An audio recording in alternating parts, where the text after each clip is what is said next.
Els viatgers de la Gran Anaconda a Catalunya Ràdio.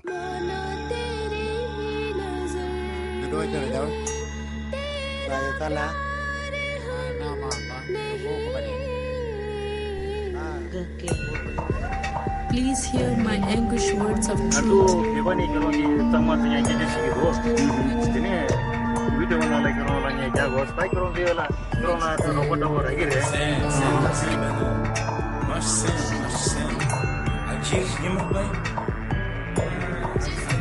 Les llengües de l'anaconda.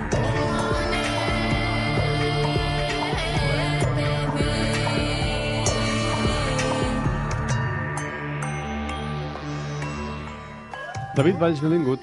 Moltes gràcies. Estic content de tornar-te a sentir. Igualment. Em preguntava com és que la humanitat no ha fet un esforç de debò per articular i instaurar una llengua comuna que faciliti l'entesa entre tots els habitants del planeta, no? Doncs ja sé que s'han fet intents, però... Se n'han fet intents, i tant. Hi ha hagut llengües naturals que han servit de llengües franques perquè ens entenguéssim tots una mica. Bé, quan diem tots ara és des d'un punt de vista europeu, Eurocèntric. Eurocèntric, això mateix. Sí. Amb la resta del món també n'hi ha hagut.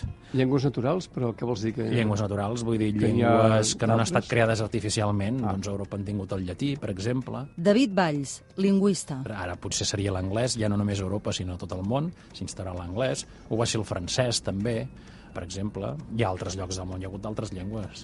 I així llengües intents per entendre'ns tots? Esclar, llavors allò de dir que ja fem una cosa que no haguem d'escombrar cap a casa de ningú, perquè és que al final l'anglès és la llengua dels anglesos, no?, l'anglès, i el llatí era la llengua dels llatins, no? Sí, s'han fet intents, s'han creat llengües artificials per intentar de fer una llengua neutra que no fos de ningú i fos de tothom al mateix temps, no? I no fos de cap país, ni hi hagués una identificació amb algú determinat. No? L'esperanto, per exemple. Per exemple, jo diria que la més coneguda és l'esperanto, que la va crear un polonès, Zamenhof. Hi ha carrers dedicats a aquest senyor, a Barcelona n'hi ha un, per exemple, i en d'altres llocs. I és una de les llengües artificials. Artificials vol dir que és una persona que s'hi ha posat. S'hi ha posat, s'asseu en una taula, agafa un paper... Vaig a fer una llengua. Això mateix, allò que et lleves i dius, avui farem una llengua.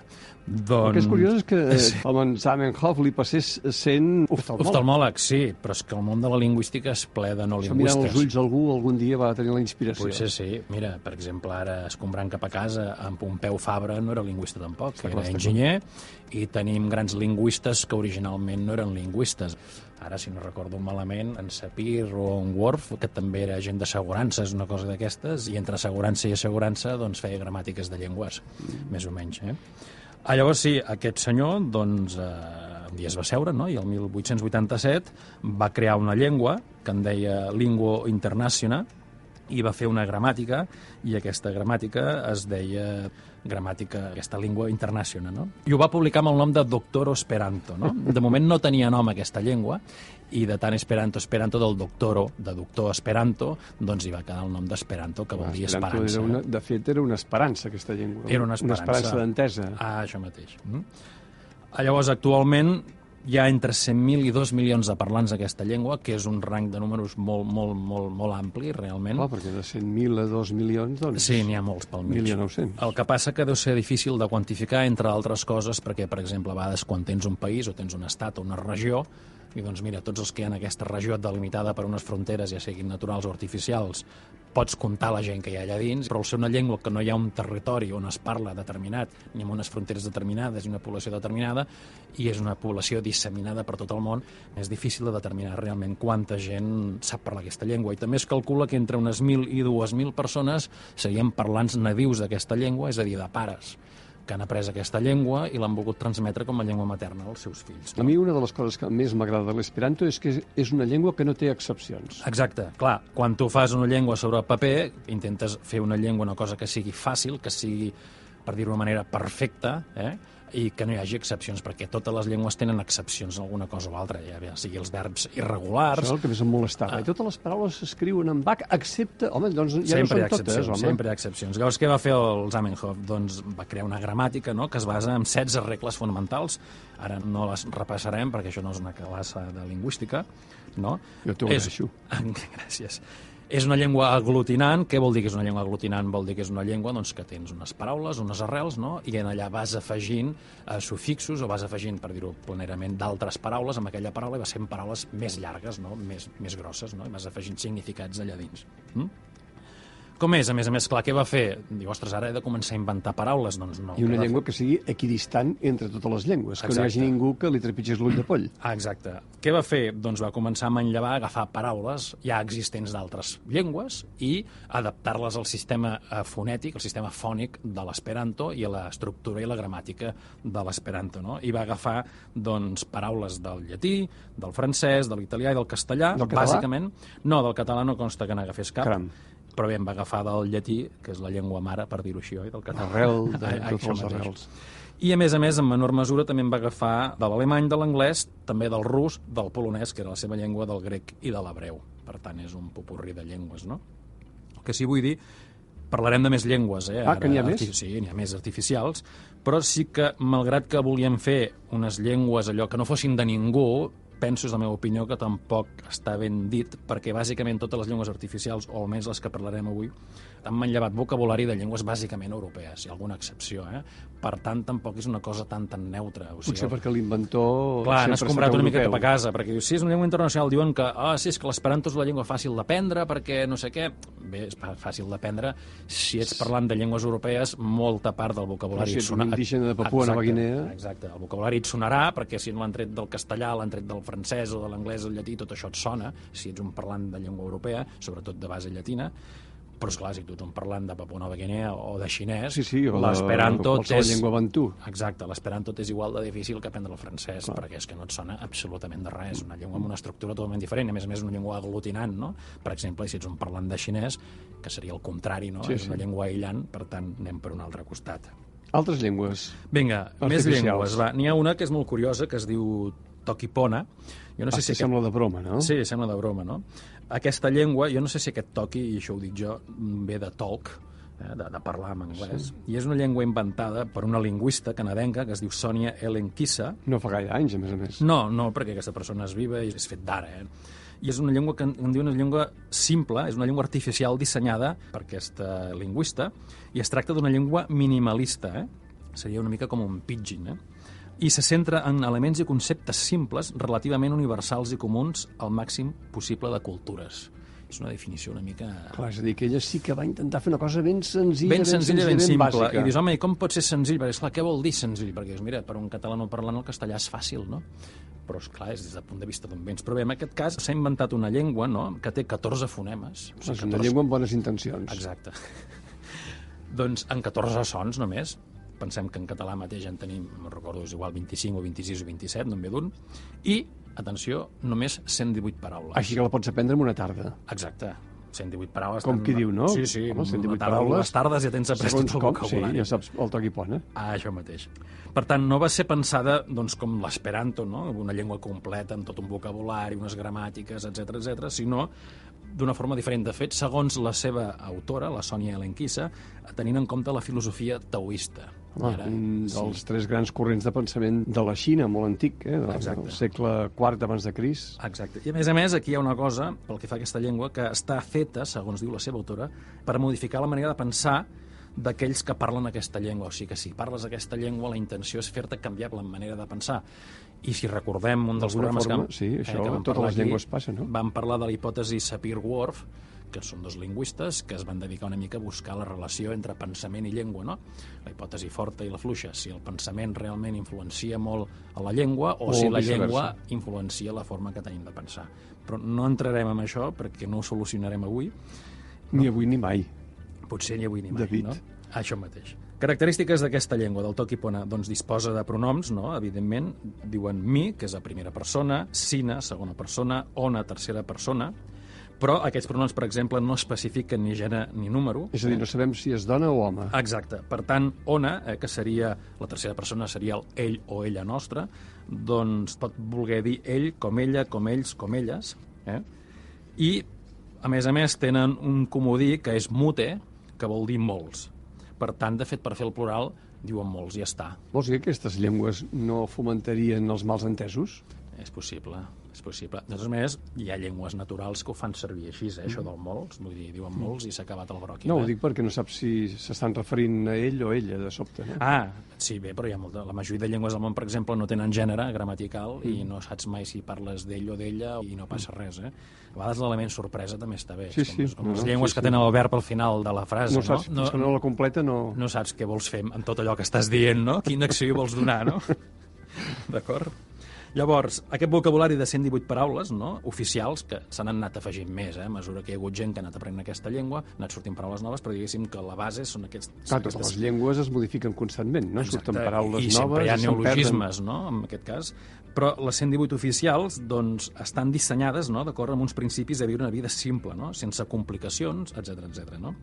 I han estat manllevades aquestes paraules, les han tret de llengües com l'anglès, com el Tok Pisin. El Tok Pisin és una llengua, diguéssim, la llengua oficial, és un crioll que es parla a Papua Nova Guinea, de base anglesa. De fet, en aquest cas, Tok sí que vol dir anglès, per això jo pensava que si Tok Ipona també vol dir anglès. Les han tret també del finès, del georgià, del neerlandès, del francès de l'Acàdia, o sigui, el francès que ha quedat en zones d'Estats Units, de Louisiana, totes aquelles zones d'allà. És a dir, que és una mica com l'esperanto, també. Sí, a més, és que també he agafat paraules de l'esperanto. Del croat, en aquest cas, també, i en aquest cas sí que del xinès, mandarí, cantonès. Tot i que, esclar, si són 18 paraules, a quantes llengües han dit? Imagina't. 9 llengües, 18 paraules, no sé quantes paraules toca per llengua, però vull dir que deuen haver agafat, sí, 10 paraules de cada llengua i han fet... Però sort que no ha agafat els 6.000 idiomes o llengües que es calcula que hi ha al món, no? Això més coses d'aquesta llengua. A veure. Per exemple, té 5 paraules per dir colors: pimeja negra, gualo blanc, loge vermell, gelo groc i lasso blau. Així de quin color és l'herba, si parles en Tok Ipona? Exacte, com que aquí no hi ha una paraula específica per dir el color verd, doncs fa que... Deu ser blau-groc o... Exacte. Què fan aquests parlants d'aquesta llengua? Doncs combinen aquestes paraules, no els colors, parlem de les paraules. Doncs si tu dius, ara m'ho invento, però gelo lasso, doncs la combinació de groc i blau, doncs ens surt el color verd. Llavors m'imagino que dient aquestes dues paraules i ens surt el color verd. De totes maneres, a veure, tot això que ara ens sembla una mica estrany, hi ha llengües que ja ho fan, Hi ha llengües que tenen 2 colors, per exemple, i això n'hem parlat en aquest programa anteriorment, llengües que en tenen 4, ara en tenen 4 paraules per designar el color, No és que els parlants d'aquestes llengües no vegin els colors, els veuen igual que nosaltres, veuen amb colors. Simplement que, des d'un punt de vista cultural, no ha estat rellevant crear una paraula per dir aquest color, per tant, doncs no el diuen, I ja està. I, de fet, si no recordo malament, hi ha una llengua a Papua Nova Guinea que no diuen color, sinó que fan servir tonalitat fosc i clar. Sí, i amb això en vam parlar, també. En vam parlar, i amb això acaben tota la descripció de colors i ja està, i fora embolics. No, si hem dit que és una llengua simple. Exacte. Per això només compten fins 2? Sí, tenen paraules per dir 1 i 2, que és one i two, com en anglès, i prou. I després diuen mute, que vol dir molts. Però és que això també, com hem parlat en aquest programa anteriorment... Com deu ser estudiar matemàtiques amb Tok Ipona? Fàcil. 1, 2 i molt, ja està. Sí, no, clar, però és que això hi ha llengües naturals que també ho diuen així. No arribaran pas mai a la lluna, aquesta gent. No ho sé. I el 0, no hi ha una paraula per 0, però bé, com que hi ha una paraula per dir no o per dir cap, doncs amb això ja s'entén que és 0, no? Ara, això no vol dir que si algun dia aquesta gent els és més rellevant o volen comptar fins més amunt, es puguin inventar un sistema numèric o puguin comptar fins a més de 3. Òbviament, si una persona que parla aquestes llengües naturals doncs aprèn una llengua que compta fins a 10 o compta fins a 1.000, doncs ells tenen la capacitat cognitiva per entendre-ho, i per comptar fins a 1.000 si convé, Potser amb Volapük es pot comptar més enllà de 2. Això mateix, amb Volapük, que és una altra llengua, anem avançant aquí, planificada, en aquest cas per un capellà alemany, Johann Martin Schleyer, no sé si ho pronuncio bé, l'any 1879. De fet, és una llengua contemporània de l'esperanto, més o menys, un any avall, també per facilitar la comprensió de les persones de diferents cultures. És un altre bon home que tenia bones intencions. És aquella cosa de trobar una llengua que no sigui de ningú, de cap país en concret, i que al mateix temps doncs, pugui ser de tothom. El que passa que jo penso que per qüestions polítiques cap país doncs, ha volgut realment impulsar aquestes llengües. No, només volen impulsar la seva pròpia, no? Exacte. I al final... la seva. El francès amb la francofonia, els anglesos ja ho sabem, i al final, els espanyols amb el Cervantes... Exacte. I al final doncs, els criteris polítics i econòmics són els que acaben imparant. Doncs això, el Volapük, no sé, és una parlaves d'aquest capellà alemany. Això, Johann Martin Schleyer, doncs que va fer aquesta llengua també amb la intenció, igual que el Zamenhof, de crear una llengua que fos per tothom. Va tenir un cert èxit en el principi, no? Fins i tot es calcula que va arribar a tenir uns 100.000 parlants en els seus millors moments, però es veu que tenia una gramàtica força complicada en comparació amb l'esperanto. Està clar. Aquí, clar, és que quan diem que una llengua és complicada o no és complicada, sempre hem de dir complicada en comparació amb qui, no? Per tant, una llengua és complicada des del punt de vista de partida nostra, no? Per nosaltres aprendre alemany és complicat, però per un holandès aprendre alemany és molt fàcil. Doncs això. Deies que havia arribat a tenir 100.000 parlants. Sí, el que passa que va tenir un declivi per la complexitat de la seva gramàtica i perquè els parlants, la gent que va aprendre a parlar aquesta llengua, doncs van tenir picabaralles entre ells, suposo. Que és una llengua parlantesa i s'acaben discutint. I acaben tirant-se els plats pel cap. Doncs pel tema d'això. Doncs suposo que la gramàtica era complicada i deien això es pot simplificar per aquí, simplificar per allà, i bé, va morir sense tenir gaire més d'allò. Ara es poden trobar llibres a les biblioteques sobre aquesta llengua, qui la vulgui llegir està ple de llibres. I llavors va aparèixer l'interlingua? Sí, després hi ha una altra llengua, aquesta és més moderna, feta als anys 50, l'any 51, per l'Associació Internacional, International Auxiliary Language Association, que van estar 15 anys dissenyant aquesta llengua. O sigui, un intent seriós, aquest. Home, sí, 15 anys dissenyant una llengua és temps. Bé, és temps, depèn, no? Clar, tot és relatiu. Clar, tot és relatiu, perquè la primera llengua que va parlar la humanitat, no sé quant temps vam estar per començar a parlar-la, no? Fins que no la vam tenir dissenyada, per dir-ho d'alguna manera. Esclar, que aquí ja fèiem trampes, perquè aquests dissenyen una llengua i ja tenim el patró fet, no? Diguéssim. La primera no hi havia el patró fet, no? D'acord? I és la més parlada del món després de l'esperanto. L'esperanto és el que continua encara guanyant amb tot.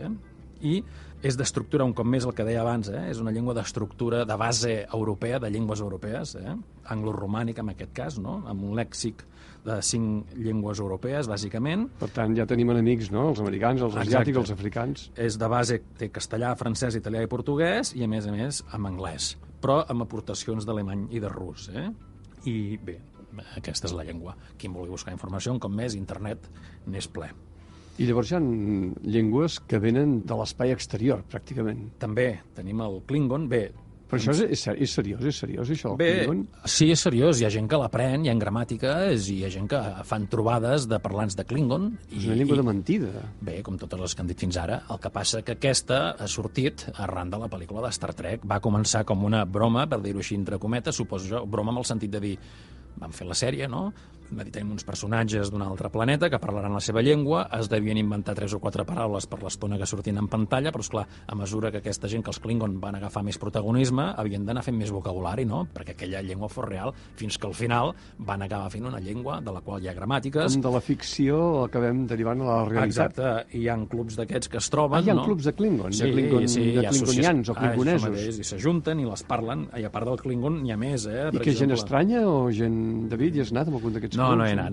No parles del Klingon? Tu? No, també, per exemple, si recordes la pel·lícula Avatar, sí. Doncs també es van inventar la llengua dels avatars, que hi ha una gramàtica, i bé, i és que aquesta sí que van dissenyar ja la llengua expressament, van agafar un lingüista i ens va posar a dissenyar una llengua. Hi ha molta informació a internet, i és interessant de llegir, perquè de veure com s'ha construït una llengua artificial, quins paràmetres van fer servir. En aquest cas, els productors de la pel·lícula van dir com volien que sonés aquesta llengua, per exemple, no? Sense lingüistes van dir, és que volem una llengua que soni de tal manera, que sigui així, que sigui això, no? I, bé, això és com un modista, no? I vull un vestit i te'l fan a mida, no? Et farem una llengua a mida, va. Una llengua èlfica, per exemple. També els elfs del Senyor dels Anells, no? Etcètera. Llavors, i ens deixava una llengua, encara. La llengua franca nova, que és una llengua també feta per un psicòleg, en aquest cas. Però aquesta no està inspirada per Hollywood. No. Aquesta és a part, feta a la Universitat de Pennsilvània de Shippensburg, que en aquest cas, i està bé d'esmentar-la, perquè està basada en francès, italià, portuguès, castellà i català. O sigui, aquesta sí que han fet aportacions. Aquí hi ha una mica de català posada per aquí al mig. I feta per un psicòleg, també. Un cop més, no és un lingüista qui ho fa. M'has deixat parat, amb les llengües artificials. Però sí, vull dir, sí, per llengües no en falten. El problema és que ja no donem l'abast amb les naturals, que moltes s'estan perdent, malauradament, no? Per tant, bé, comencem per les naturals i si cas qui tingui temps que n'aprengui alguna d'artificial, no? Bé, no sé, cadascú que faci el que vulgui. Però sí, és interessant. Jo anava a dir que jo m'agradaria acomiadar-me amb Klingon, però no em veig incapaç, Jo també. Així que et diré, David Valls, moltes gràcies i fins aviat. Gràcies a tu, fins aviat.